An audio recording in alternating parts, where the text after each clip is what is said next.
Good morning guys, আমরা সকাল সকাল বেরিয়ে গেছি সেকেন্ড দিন আজকে সুন্দরবনের। আমরা সকাল সকাল বেরিয়ে গেছি সাইট সিন দেখতে। এই যে এখানে চলে এসেছে, দেখুন সাইট সিন দেখছি।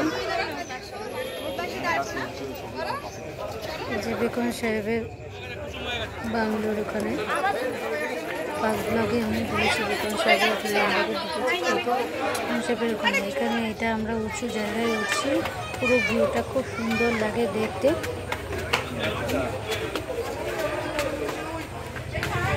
দেখুন কি সুন্দর লাগছে। আমরা উঁচু টাওয়ারে উঠেছি, যে পুরো জায়গাটা খুব সুন্দর লাগছে দেখতে। দেখুন চারদিকে শুধু জঙ্গল আর জঙ্গল, সবুজে ঘাসে ভরা।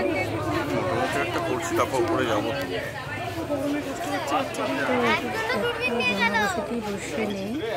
দেখুন কি সুন্দর লাগছে দেখতে, খুব সুন্দর।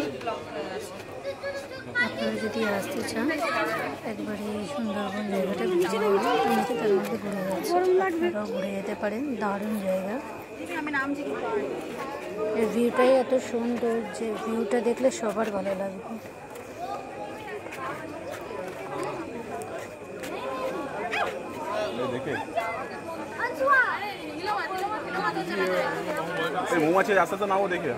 প্রচুর লোকে এসছে এই সময়, ইলিশ উৎসব, এই জন্য সবাই এসছে এই সময়টা উপভোগ করার জন্য। বৃষ্টিতে দেখুন চারদিকটা কেমন হয়ে গেছে, কিন্তু চারদিকে সবুজে সবুজ,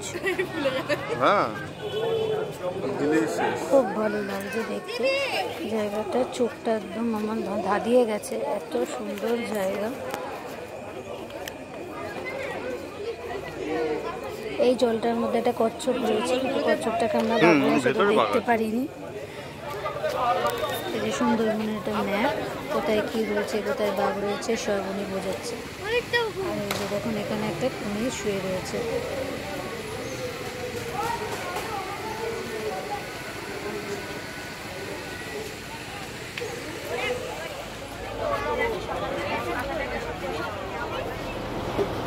আমাদের সকালে টিফিন দিয়েছে লুচি, ছোলার ডাল,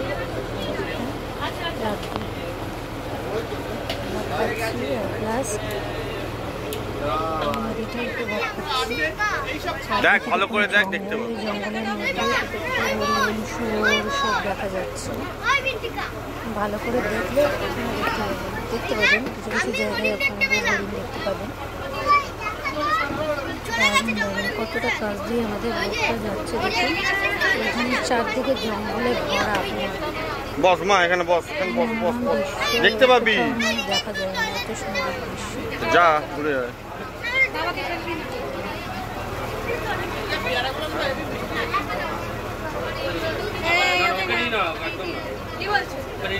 তুই একা যা, না না ওখানে নিচে যেতে হবে।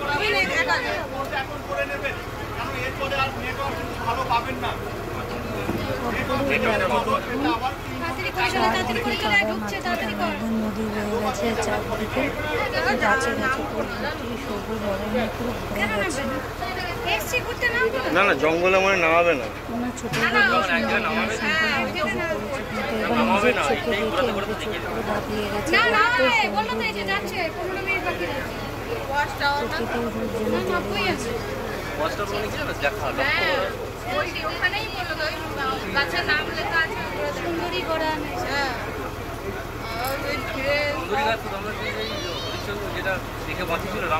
যেন চলে গেছে।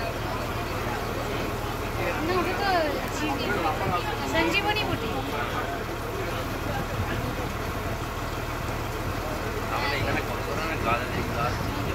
খুব সুন্দর মনোরম দৃশ্য, প্রকৃতির রূপ যেন এখানে ঢেলে দিয়েছে সুন্দরবন অঞ্চলে। আমাদের ভারতের মধ্যে তো 1% রয়েছে, বাংলাদেশের মধ্যেই বেশিরভাগটা রয়েছে, কিন্তু এত সুন্দর জায়গা আমাদের আগে কখনো দেখিনি। দেখুন আর একটা বোটও যাচ্ছে। বৃষ্টি পড়ছে, বোটটা দাঁড়িয়ে রয়েছে, ওখানে সব খাওয়া দাওয়া হচ্ছে বলে বোটটা দাঁড়িয়ে রয়েছে। আমাদেরও যখন খাওয়া দাওয়া হয় তখন বোটটা দাঁড়িয়ে যায়। এই যে এখানে এটাতে বাগদেবী মন্দির। কি মেসেজ? এই জায়গাটা, এটা একটা টুরিস্ট স্পট, আমরা এসছি এখানটা দেখতে। খুব সুন্দর, দেখুন যাচ্ছি। এখানে চারদিকে নেট দিয়ে ঘেরা, এখানে নানা রকমের গাছ আছে, কোন গাছ কি কাজে লাগে সব এখানে লেখা রয়েছে। দেখুন সব এখানে নানা রকমের গাছ, সুন্দরী, বরান, গেওয়া, সব গাছগুলো রয়েছে। তারপর একটা ব্লাইন্ড আই বলে গাছ আছে, যে গাছটার আটা চোখে পড়লে চোখ অন্ধ হয়ে যায়। খুব সুন্দর এখানে গাছগুলো, আর মেনটেনও করো ওরা খুব সুন্দরভাবে।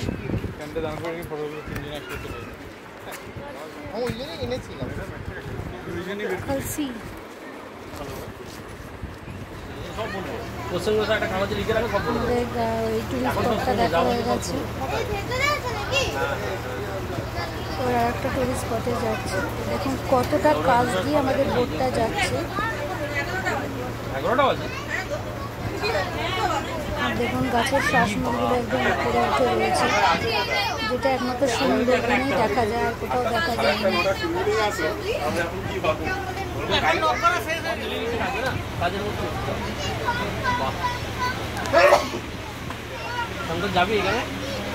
আমরা সব বসে বসে আনন্দ উপভোগ করছি এবং প্রকৃতির দৃশ্য দেখছি। আসলে আমরা তো এখানে শহরে তো অত এরকম গাছগাছালি দেখতে পাওয়া যায় না, সব গাছ কেটে সব বিল্ডিং হয়ে যায়, কিন্তু এখানে দেখুন প্রকৃতির দৃশ্য অপূর্ব অপূর্ব। প্রকৃতির হাওয়া কাছে এসির হাওয়াও ফেল হয়ে যায়।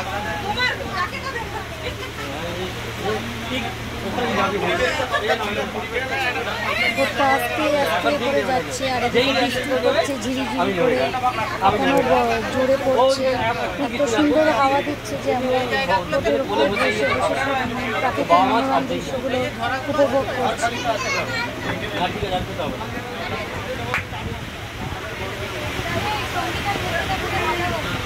দেখুন কত গাছ, যেখানেই যাবেন সেখানেই গাছ।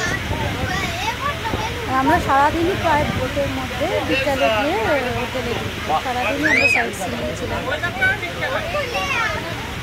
জোরে বৃষ্টি এসেছে, দেখতেই পাচ্ছেন। যেখানে হেতাল গাছ আছে, হেতাল গাছের মধ্যে বাঘ নিজেদেরকে লুকিয়ে রাখে শিকার ধরার জন্য, নিজের বাচ্চাকে প্রোটেক্ট করার জন্য। হেতাল গাছে এদের পাতা, এই যে গাছগুলো দেখছেন এখানে হেতাল গাছে ভর্তি আছে। বাঘেরও কত বুদ্ধি, আমাদের গাইড আমাদের বলছিল বাঘ মিনিটের মধ্যে নদী পার করে ওই পারে চলে যেতে পারে।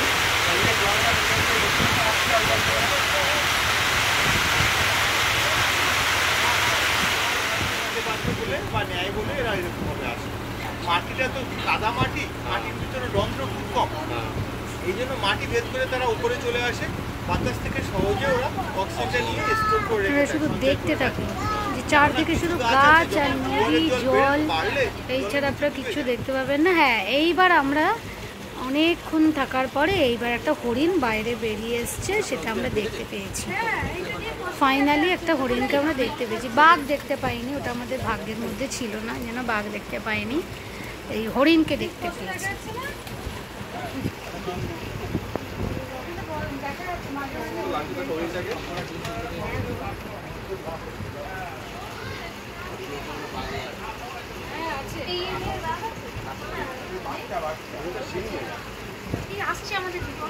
এই যখন হরিণটাকে আমরা দেখতে পেলাম তখন বোটের আওয়াজটা একটুখানি কমিয়ে দিল, যাতে ওরা ভয় না পালিয়ে যায়। আস্তে আস্তে করে বোটটা চলছিল।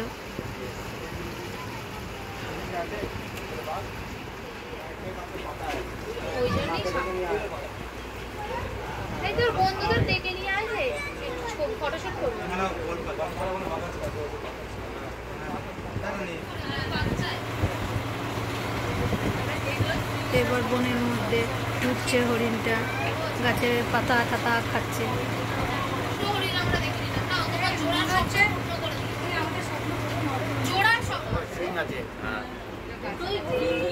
এখানেও দেখবেন এই দেখুন জোড়া হরিণ রয়েছে, একটা ফিমেল একটা মেল হরিণ রয়েছে এখানে।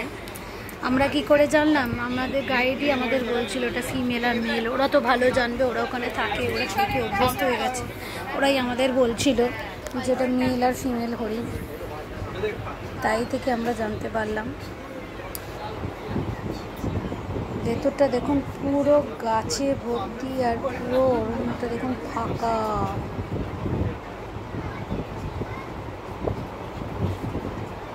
এরা জানে যে কোথায় কি পাওয়া যায়, এরা জানে সেই জায়গাগুলোতেই এরা ইয়ে করে। গাছগুলো নদীর জলের মধ্যে একদম ঝুঁকে পড়েছে। যে আমাদের বোটটার সাথে সাথে আর একটা বোটও যাচ্ছে। এই যে আমরা এসছি দোবাকি ক্যাম্পে এসছি।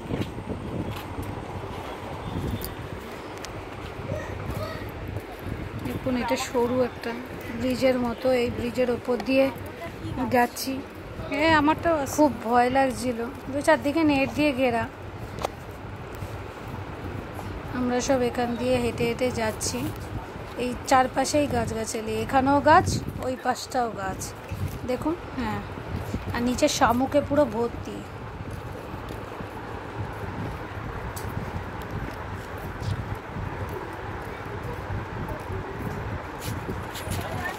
ওপর দিয়ে দেখুন ভিউটা কত সুন্দর লাগছে, এত সুন্দর ভিউটা লাগছে।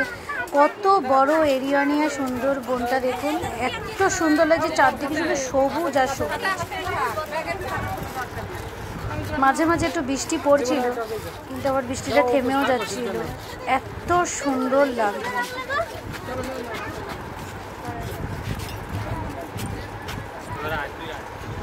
এই যে একটা হরিণ দেখতে পেয়েছি দোবাকি গ্রামে, নিজে ঢুকে গিয়ে এই ঘাস লতা পাতা সব খাচ্ছে।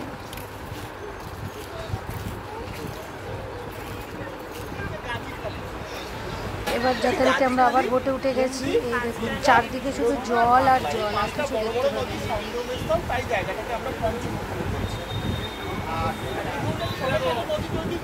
আমরা সেই ছোটবেলায় পড়তাম, ছোটবেলায় আমরা সেই ছবি আঁকা ছবিতে দেখতাম না, দূর দূরান্তে নৌকোগুলো দেখুন ছোট্ট ছোট্ট লাগছে, এখানেও সেরকমই লাগছে দেখুন।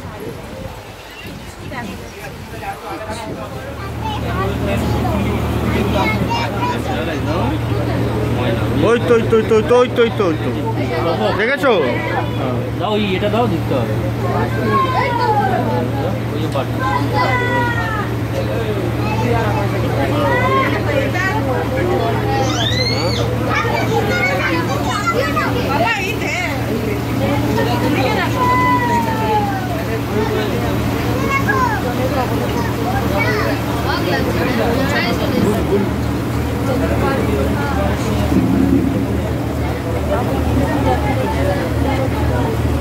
শেষই হচ্ছে, আড়াই ঘন্টা সেখানে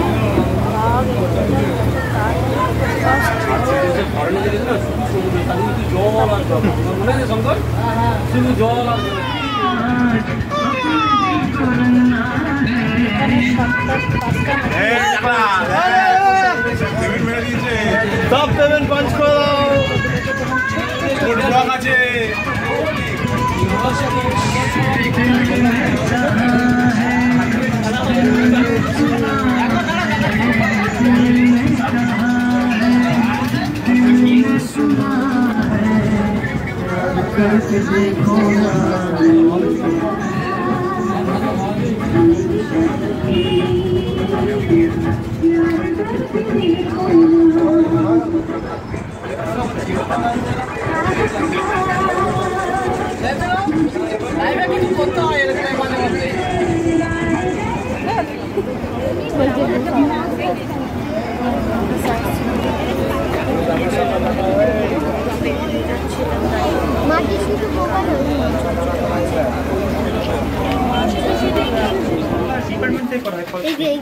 এই যে গভীর জঙ্গলটা দেখছিস না, গভীর জঙ্গলটা দেখছিস?